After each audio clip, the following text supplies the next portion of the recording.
Messieurs et dames, bonjour et bienvenue à cette émission Micro pour tous. Merci de suivre Conrobuzz Télévision. Merci pour tout l'estime que vous avez pour cette émission et merci pour vos appels, messages et l'encouragement ainsi que tous vos besoins que vous avez pour cette émission. Voilà, nous continuons de parler de l'actualité politique, mesdames et messieurs, comme vous le savez bien. Aujourd'hui, on parle également du fichier électoral, on parle du bilan du président Félix-Antoine Tshisekedi, un récit ou pas. On va essayer de découvrir bien d'autres sujets sur lesquels je vous laisse voir tout au long de cette émission. Pour aujourd'hui, je reçois pour vous M. Yannick Sadissa, cadre de l'UDPS. On parle avec lui de l'actualité politique et de d'autres sujets. Bonjour et bienvenue, M. Yannick Sadissa. Oui, bonjour Madame Ancienne. Je veux bien. Merci beaucoup pour l'invitation dans votre chaîne. Je crois que c'est ma première fois de participer. Vraiment, j'ai trouvé que c'est très bien organisé. Et puis, je dresse mes félicitations au président Christian Bossémé pour ce bijou qu'il a mis en place en vue d'aider aussi les autres frères et sœurs de pouvoir exposer leur talent. Donc là, je suis vraiment très ravi de passer par ici. Merci beaucoup, M. Yannick. C'est un plaisir. Je sais que c'est la première fois, mais ce n'est pas une dernière fois. Oui, Vous êtes le effectivement, oui. bienvenu à tout moment au besoin dans notre chaîne Conrobuzz Télévision. Merci beaucoup. Alors, comment vous allez? Comment la santé? Comment se passent vos activités? Non, oui, ça évolue bien. On est là. On tient bon. Et aussi, Dieu nous accompagne toujours. Tout est en bon état, en fait. Ok. Monsieur Yannick, ça dit ça. Vous êtes cadre de l'UDPS, c'est ça? Effectivement. Parti politique au pouvoir. Déjà, Ouais. ça fait combien de temps que vous êtes là? Ça fait déjà combien de temps? Non, mais je crois, moi, je suis à l'UDPS depuis les années 2008. 2008 déjà. Ouais, Wow. c'est depuis ces années-là qu'on a pris l'engagement de militer au sein de ces grands partis, historiquement. Vraiment, ça n'a pas été facile.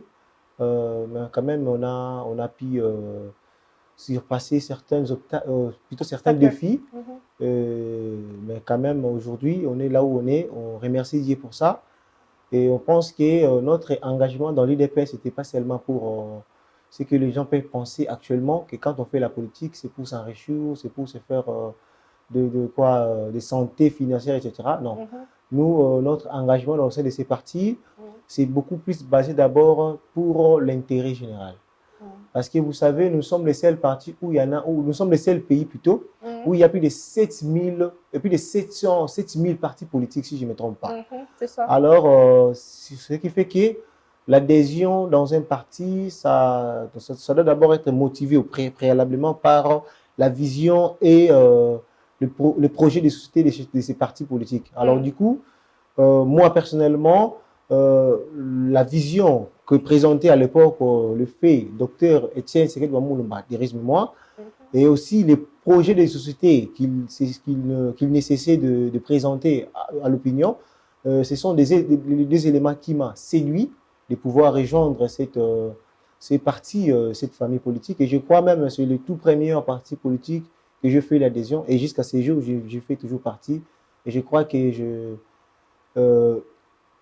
j'aimerais bien demander adresser aussi mon message aux autres jeunes de ne pas hésiter d'adhérer à l'UDPS parce que je crois, au regard de tout ce que le président de la République est en train de réaliser à ces jours et avec tout ce qu'on a enduré dans le passé, je pense que l'UDPS n'est pas une formation politique où tout tombe du ciel ou non. C'est un parti où il y a vraiment des enseignements, il y a toute chose est vraiment bien organisée, pourvu que nous puissions donner à ces Congos une nouvelle image qui lui permettra de se présenter ou de se tenir vis-à-vis des autres nations du monde entier.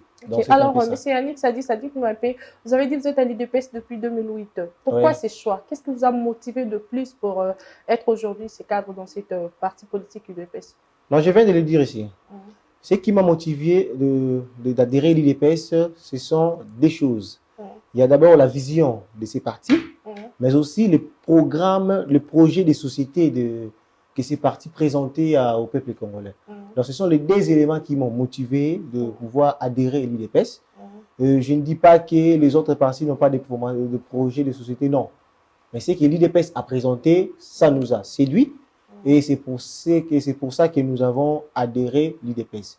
Et on n'a jamais regretté pour ce choix. Ok, super. Alors, Boni Kuna Kasina UDPS, durant la période de la préparation de l'élection, bien ces les candidats, à partir de l'UDPS. Mais tout est bien, je crois. Vous avez vu, hier, le secrétaire général de l'UDPS avait publié un communiqué pour la formation des témoins, au Bako assister, la formation des formateurs des témoins.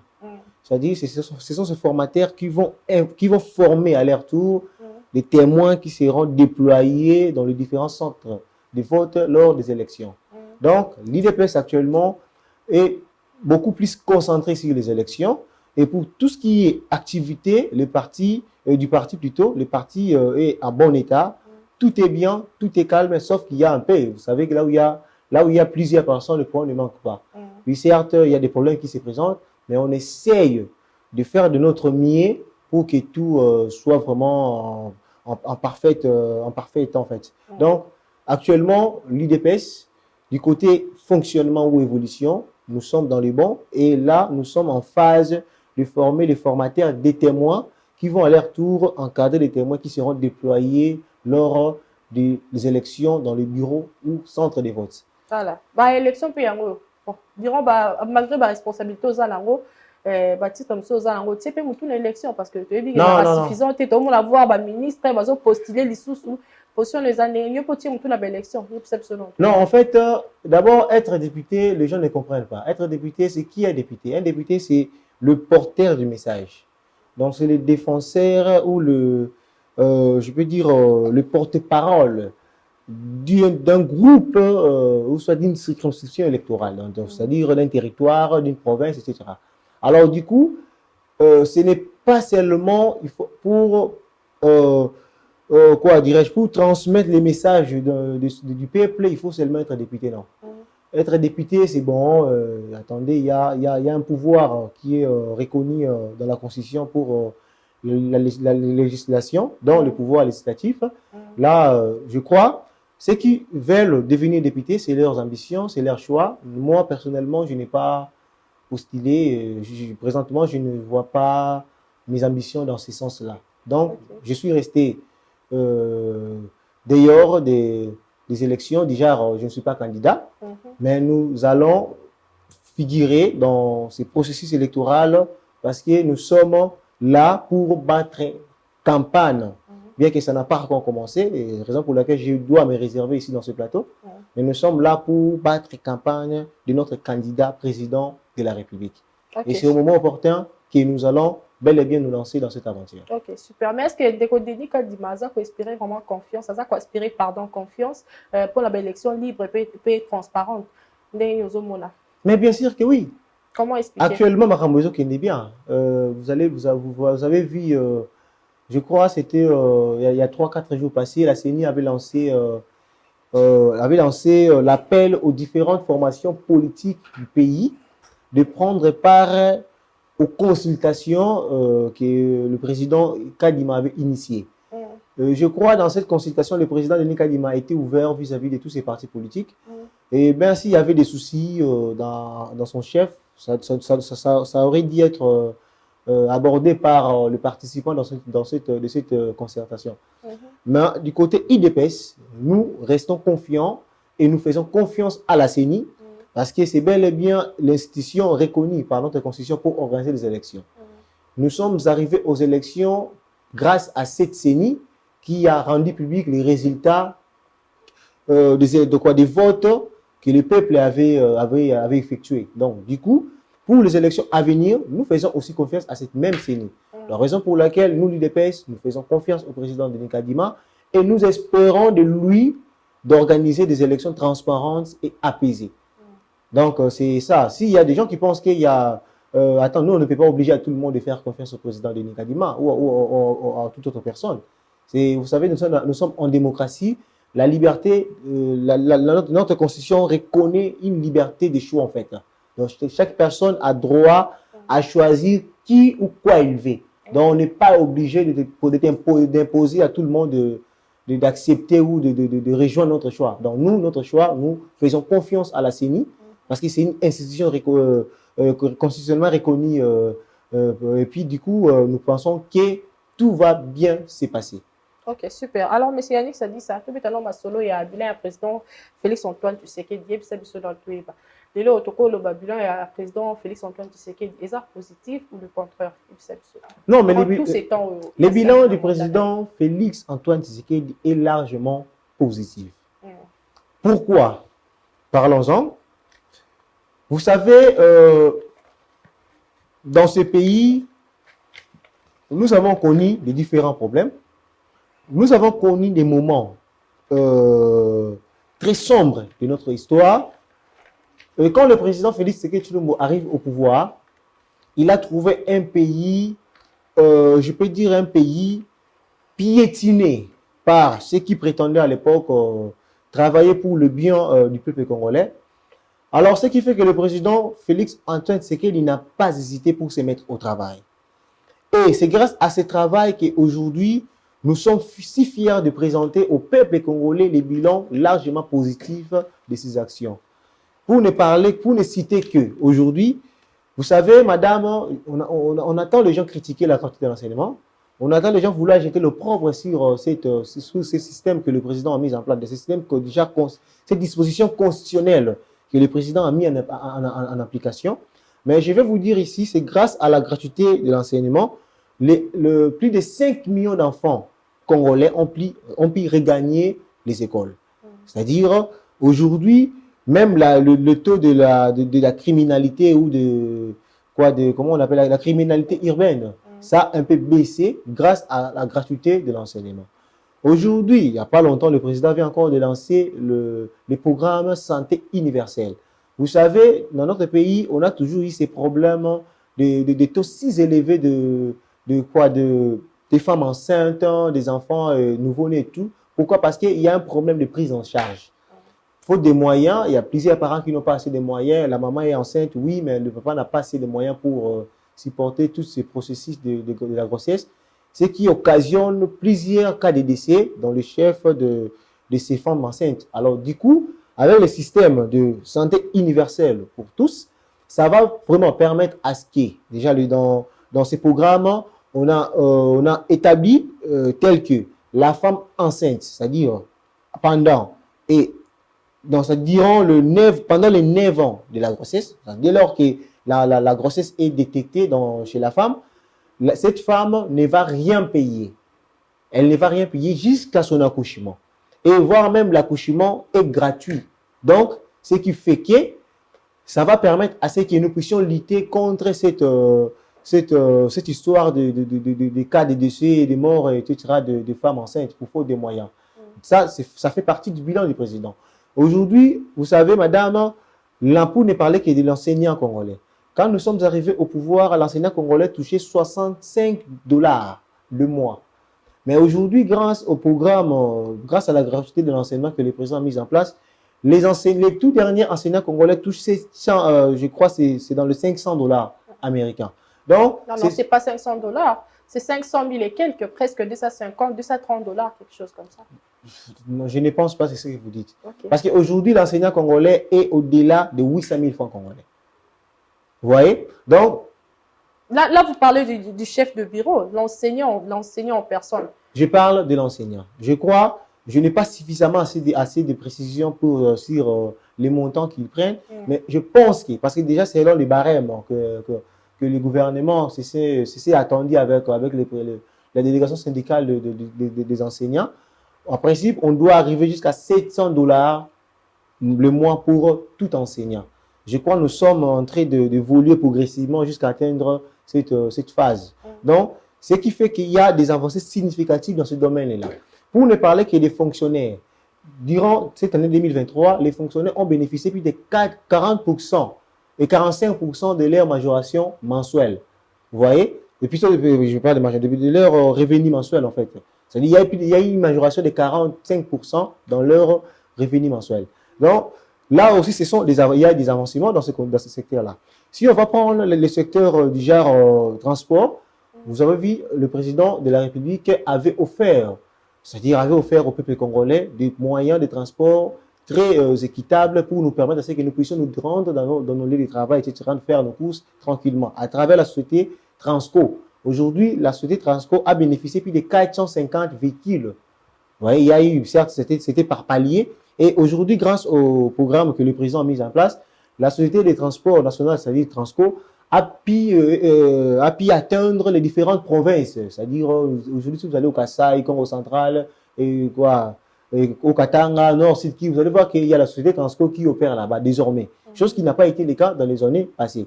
Tout ça, c'est grâce au programme du président de la République.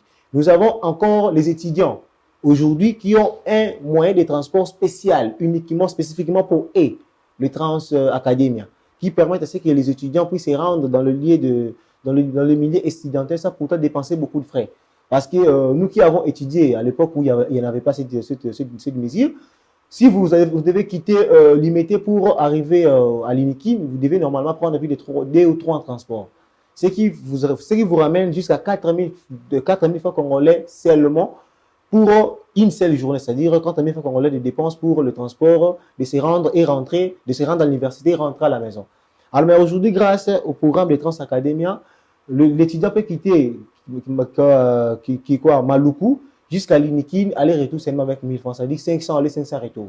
Alors, ce programme vient pour permettre à ce que les étudiants ne puissent pas se taper la tête avec le transport. Et là encore, ça soulage les parents, parce que vous savez, généralement ici au pays, au Congo, l'université coûte beaucoup plus du côté transport et support. Mais le président a déjà disponibilisé les moyens de transport pour les étudiants, mais aussi il a supprimé la vente des supports. Tout ce qui est syllabus, c'est interdit de les vendre.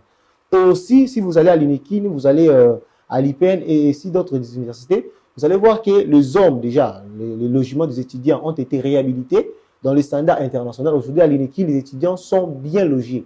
Il y a tout pour leur permettre de pouvoir étudier décemment, ce qui va garantir leur avenir meilleur dans notre pays.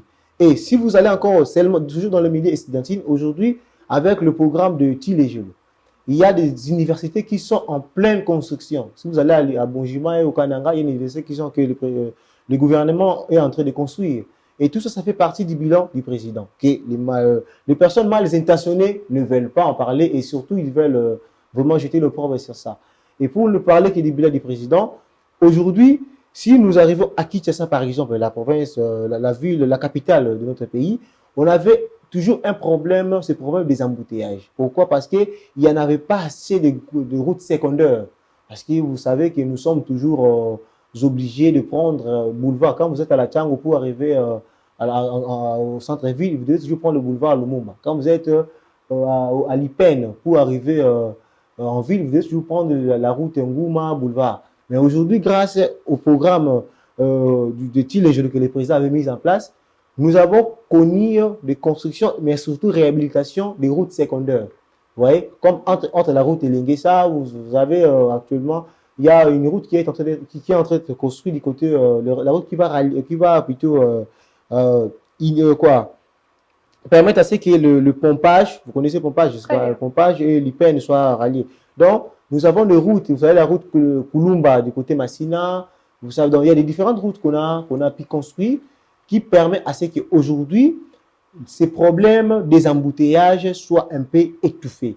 Donc, s'il faut parler que du bilan du président de la République, aujourd'hui, la ville de Kisangani a pour la première fois de son histoire bénéficié de la construction d'un aéroport international. La ville de Lualaba plutôt de Kolwezi, a pour la toute première fois de son histoire a bénéficié de la construction d'un aéroport international. Pour ne parler que des assemblées provinciales qui est en train de se construire du côté plutôt là-bas et aussi au Katanga ainsi que d'autres provinces. Donc, généralement, le président de la République a mis en place un système qui permet à ce que tous les secteurs de la société humaine soient développés au même moment. Nous avons connu le jeu de la francophonie, qui d'ailleurs, en marge de CG, nous avons bénéficié des infrastructures équitables et décentes pour la jeunesse congolaise. Si vous allez aujourd'hui au stade des Martyrs, vous allez voir que ce stade a été vraiment maintenant mis dans les états qui permettent à ce que les jeunes, quand les jeunes sportifs, quand on parle de joueurs, mais aussi des supporters, qui, lors des activités sportives, seront vraiment en sécurité parfaite. Si vous allez du côté stade Tata Raphaël, là, ben, vous connaissez que ce stade a été négligé. C'était déjà devenu comme un monument qui serait abandonné. Mais grâce au président de la République, dans ce programme, aujourd'hui, le stade de Vermeer est vraiment remis en état d'un stade qui peut abriter des matchs internationaux. Alors, donc, sans vous interrompre, M. Yannick, dans la Dieu, la bouquet bignos, osons défendre Babila, chef de l'État, n'a eu aucun agneau sur le but, mais il y a bisabiso dans le côté social, gestion à ville à Kinshasa, une situation sociale, hein, et fan de la population, c'est la montée tout le temps. Tout d'abord, il y a $. Collier à Batou, difficulté commis, c'est commis pas si vous le recherche. Côté on touché, tu as bien défendu, excusez-moi, vous avez bien défendu, au PC, détail, qui mais côté social. Gestion à ville à Kinshasa. Non, comment expliquer côté social, parce que attendez, les gens pensent que le social, c'est seulement manger.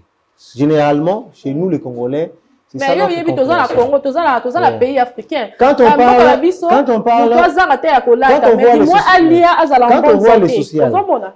sociales, quand on voit les sociales, il y a la santé aussi, fait partie du social.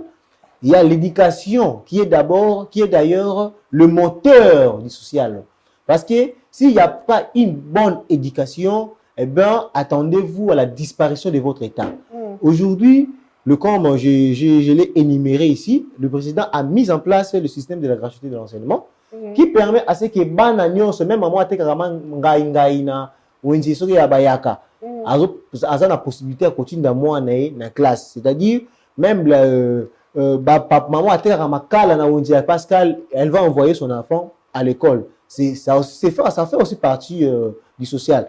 Mais pour bien répondre à cette question de ces soucis des Congolais en général, qui pensent que le social c'est seulement manger, on doit savoir que pour manger, il y a tout un processus à suivre en fait. Parce que la nourriture ne tombe pas du ciel. La nourriture, on le cultive. La nourriture, ça la kango. Alors, nous, on a, comme je vous ai dit, on a eu d'abord ces problèmes, il y a la route. Parce que Kinshasa, nous sommes dans une ville où il n'y a pas une production locale. C'est-à-dire que Kinshasa ne produit pas. Tout ce que nous mangeons, tout ce que nous consommons ici, ça vient d'ailleurs. Pour ne parler que le foufou que nous prenons ici, ça vient du Congo central, ça vient du Grand Bandundu, etc. Alors, pour que tout ça puisse nous parvenir, il y a question des états de la route. Donc, ce qui fait que avant d'arriver à ce stade, on doit d'abord commencer par prendre des mesures qui doivent nous permettre à ce que nous puissions bien manger. Comme aujourd'hui, le président a mis en place des programmes de 145 territoires. Ces programmes vont permettre à ce que la province Nyon sur Congo et Kangama, c'est-à-dire le moyen de transport, la connexion entre toutes les 26 provinces. Et c'est à l'issue de ces programmes que ce problème, il y a la décompter. Parce qu'aujourd'hui, pour ne parler seulement que des haricots, par exemple, les haricots que nous mangeons ici, ça vient par exemple de la ville de Goma.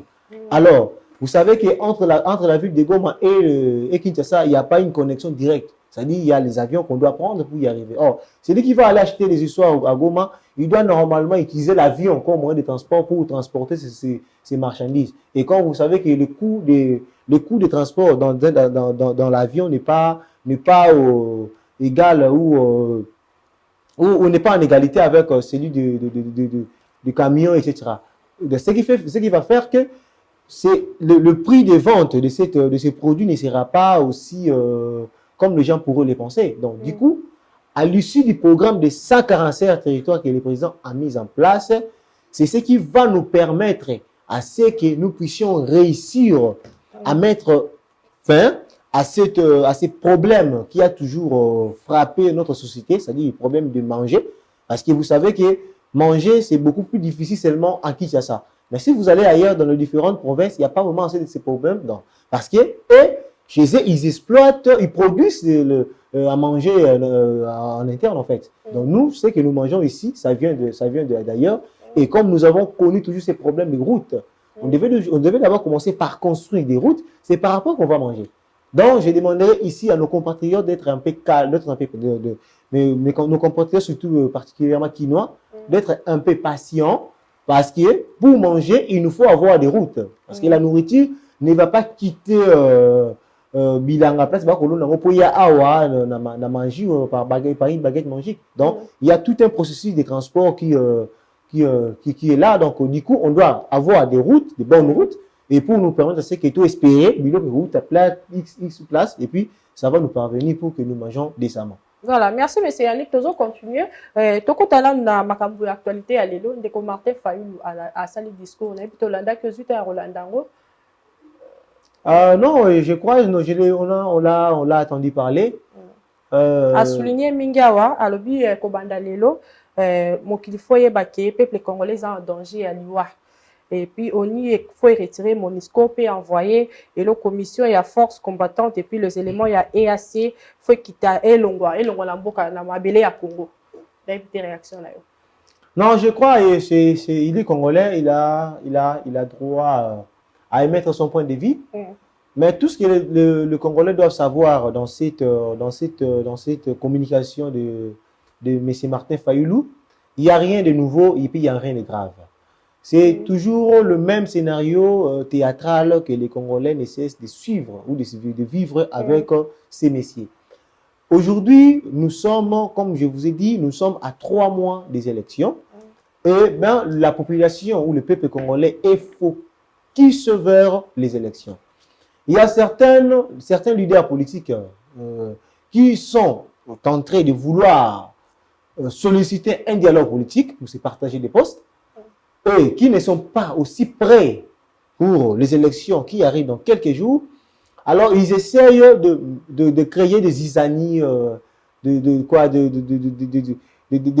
l'instabilité pour essayer un peu d'obtenir gain de cause de ce qu'ils attendent. Alors, ce discours du président Fayulu, le président de l'ECD, M. Fayulu, c'est un non-événement parce que, attendez, aujourd'hui, quand il parle du peuple congolais est en danger, je ne sais pas s'il fait allusion à quoi. Parce qu'aujourd'hui, le danger du peuple congolais s'appelle Paul Kagame, avec ces M23 qui ne cessent de soutenir financièrement et militairement. Attendez, à travers ces groupes terroristes, nos compatriotes sont massacrés tous les jours à l'est du pays. Comme vous le savez, le président l'a bien prononcé lors de son adresse devant la tribune des Nations Unies. Il en a bien précisé qu'il n'y aura aucun dialogue qui sera accordé au M23. C'est ce qui veut dire qu'aujourd'hui, avec le président Félix Tshisekedi Tshilombo, l'intérêt du peuple congolais sera défendu jusqu'au sacrifice suprême. Donc, ce qui veut dire que quand il faut parler du danger, attendez, le danger est ailleurs. Parce que du côté, le président Félix Tshisekedi Tshilombo, il y a la défense et la protection des intérêts des Congolais. Aujourd'hui, le VPM des Affaires étrangères l'avait bien annoncé avant-hier lors de son passage dans un média de la place, que le gouvernement congolais a accordé un ultimatum qui va normalement expirer aujourd'hui, le 24 septembre, dont à dater du 25 septembre, le M23, avec leur autorité morale, Kagame, et aussi leurs partenaires occultes qui ne cessent d'appuyer leur action sur terrain dans le nord et dans le nord Kivu, vont assumer des responsabilités qui doivent arriver après. C'est-à-dire, le gouvernement congolais, après avoir passé cette phase d'observation de la bonne foi de cette, pas de la bonne foi, mais de l'application ou de l'exécution de l'accord de Nairobi qui oblige ou qui demande à ces groupes de 23 de déposer les armes et puis de libérer toutes les zones qu'ils occupent depuis le début de ces atrocités à l'est du pays. Le FRDC, c'est-à-dire le gouvernement congolais, va donner le goût au FRDC qui vont lancer les offensives en vue de récupérer toutes les zones contrôlées par ces rebelles. Et ces offensives seront sans pitié parce que lorsqu'il faut défendre les intérêts des Congolais, ah ben, il n'y a pas de complaisance. Donc je pense que si M. Fayulu dit que le Congo, le peuple congolais est en danger, je crois s'il ne fait pas allusion à cette aventure que Paul Kagame et ces 23 ne cessent d'imposer à nos compatriotes de l'Est des pays. Alors là, du coup, je dirais bel et bien que ce monsieur serait un confucionniste. Parce qu'il ne comprend pas exactement ce qui se passe. Et lorsqu'il parle des groupes de mouvements de EAC ou de la MONUSCO, je crois, vous l'avez bien suivi devant les Nations Unies, le président avait d'ailleurs annoncé, initialement prévu pour décembre 2024, mais le gouvernement, à travers lui, le président de la République, il avait décidé à ce que le programme d'évacuation des points de retrait de la MONUSCO puisse revenir au décembre 2023. C'est-à-dire, à partir de décembre 2023, le gouvernement congolais avait déjà saisi la MONUSCO pour projeter comment se retirer progressivement en vue de libérer notre pays. Parce que, attendez, nous devons conclure que depuis toutes les années que nous sommes avec cette organisation internationale dans notre pays, l'insécurité n'a jamais été étouffée. Ce qui veut dire que l'apport de cette MONUSCO pour les Congolais est monanité. Alors, le Congo veut se prendre en charge seul. Ce qui veut dire, nous voulons à ce que cette organisation puisse libérer notre pays et nous-mêmes, à travers nos services de sécurité, nous allons nous prendre en charge face à cette guerre injustement que Kagame nous a imposé avec ces terroristes du M23. Et lorsqu'il parle de la force de l'EAC, je crois, vous avez vu même dans une vidéo amateur qui a été divulguée sur les réseaux sociaux, le président avait rappelé à l'ordre le commandant de cette organisation, le commandant des opérations de cette organisation dans notre pays, parce que, attendez, vous savez, à un certain moment, nous avons connu des moments de tension à l'est des pays, dont nos compatriotes ne voulaient plus de cette organisation pour des raisons qui seraient en train de coopérer ou de travailler avec les rebelles dans l'occultisme. Alors, ce qui a fait que les populations ont exprimé ras-le-bol avec ces mouvements, avec cette organisation, et le président les avait rappelés à l'ordre pour leur dire qu'ils ne sont pas là pour créer des problèmes avec la population. Mais par contre, ils sont là pour la défendre. Donc, ce qui veut dire que jusqu'à la preuve du contraire, ou jusqu'au moment où nous parlons, nous faisons confiance à la mission de cette organisation parce que, attendez, nous voulons que la paix soit totale à l'est de notre pays. Comme vous le savez encore, il y a le groupe de la SADC qui arrive incessamment, toujours dans la partie de notre pays, en vue d'appuyer le FARDC, afin d'éradiquer ces groupes terroristes du M23, mais aussi les différents groupes armés, comme vous le savez, depuis 1994. L'Est de notre pays est considéré comme l'abattoir des groupes, des forces négatives qui ne cessent de massacrer nos compatriotes et en même temps voler tout ce qui est minéré. Et donc c'est comme ça que vous allez vous rendre compte. Aujourd'hui, avec le président Fati, le président, comme je crois en 2020, comme ça le président en avait parlé, quand il était de passage dans la ville de Bukavu, il a dit qu'il serait prêt à mourir pour rétablir la paix à l'est du pays. Donc, c'est-à-dire aujourd'hui, le président de la République est resté catégorique pour ces problèmes de l'est du pays. Donc, lorsque M. Faye nous parle de la dangerosité que ces peuples préférés fassent, je ne sais pas s'il fait allusion à quoi, mais aujourd'hui, nous savons tous que le peuple congolais est mieux protégé par le président de la République, Félix Antoine Tshisekedi Tshilombo, le magistrat suprême. Ok, super. Merci beaucoup, M. Yannick. Alors, procès Bukangalonzo, parlons un peu. Déjà, 4e fois reporté.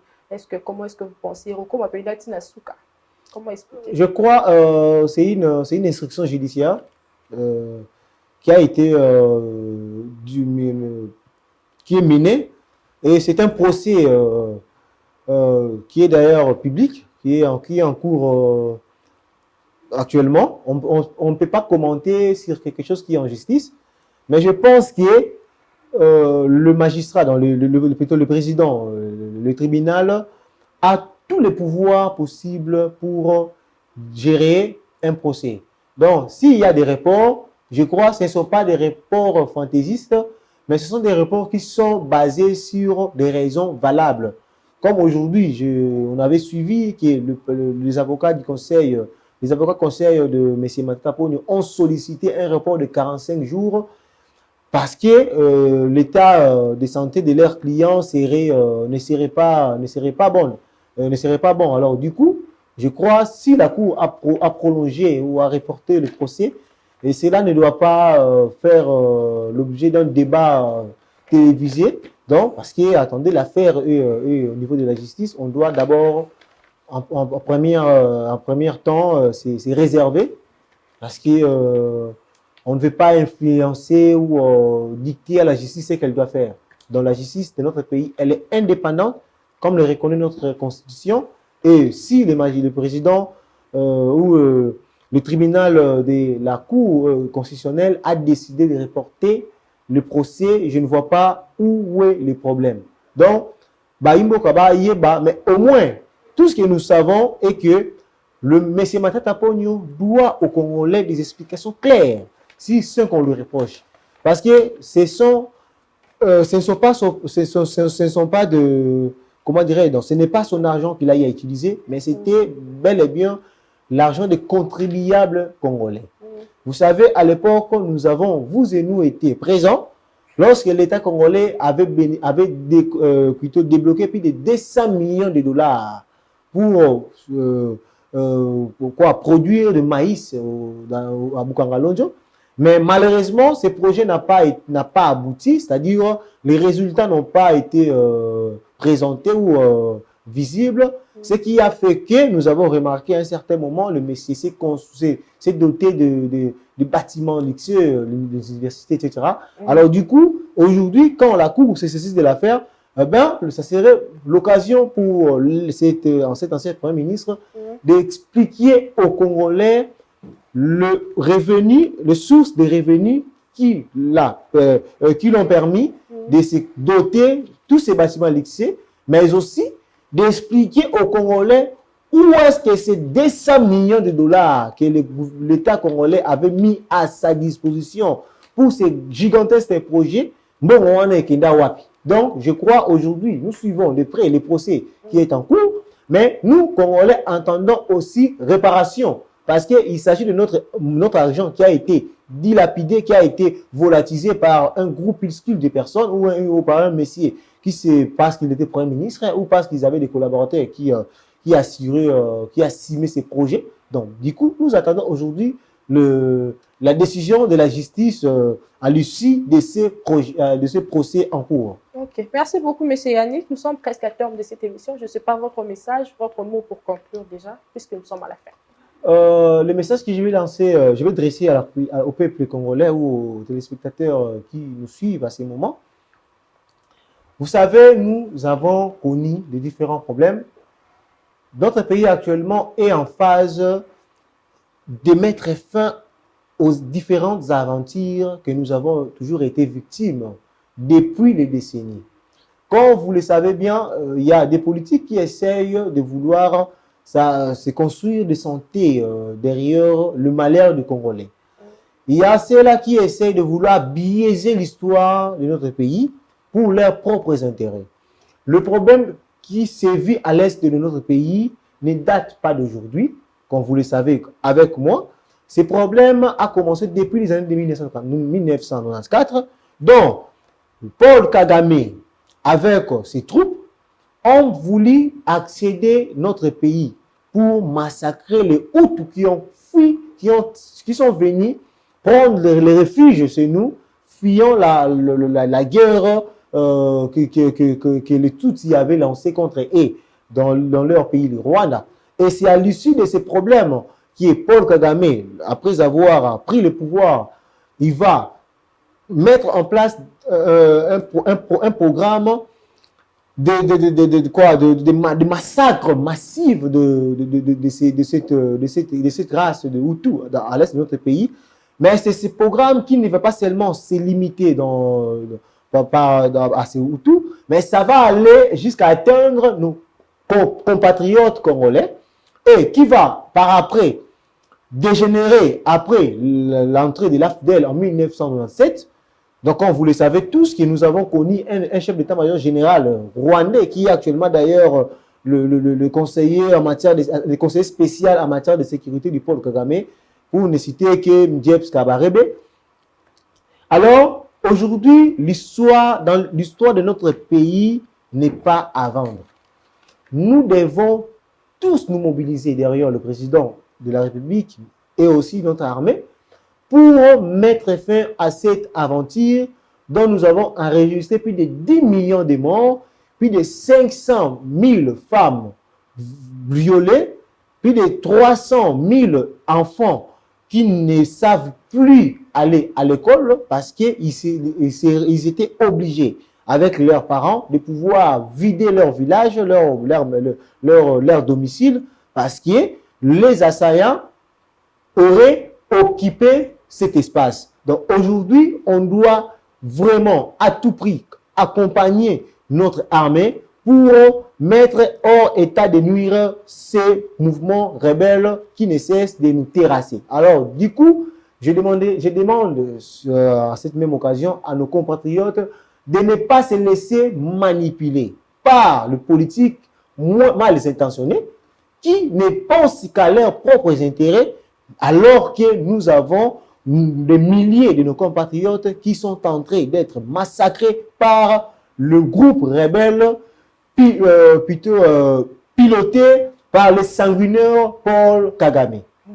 Merci beaucoup, M. Yannick. C'était un plaisir pour moi aujourd'hui de vous recevoir dans cette émission Micro pour tous. Merci Comme je beaucoup. vous avais dit, c'est la première fois, mais pas une dernière fois. Au besoin, nous sommes là. Et un grand merci. Merci de passer aujourd'hui. Merci beaucoup, Madame Orsène. Merci à tous les spectateurs du Congo Base. Merci beaucoup à votre PDG, M. Christian Boussemi. Merci beaucoup. Merci. Quant à moi, je vous dis à très bientôt pour un nouveau numéro de Micro pour tous. Merci à toute mon équipe technique, Jordi, Christlin. Merci à mon chef technique, Homo Fortiselikia. Merci à mon DG, Jérémy Maïkadi, ainsi qu'à mon président, Christian Bossembe. Et un grand merci à tous les membres de Congo Base Télévision. À très bientôt pour un nouveau numéro de cette émission. Ciao.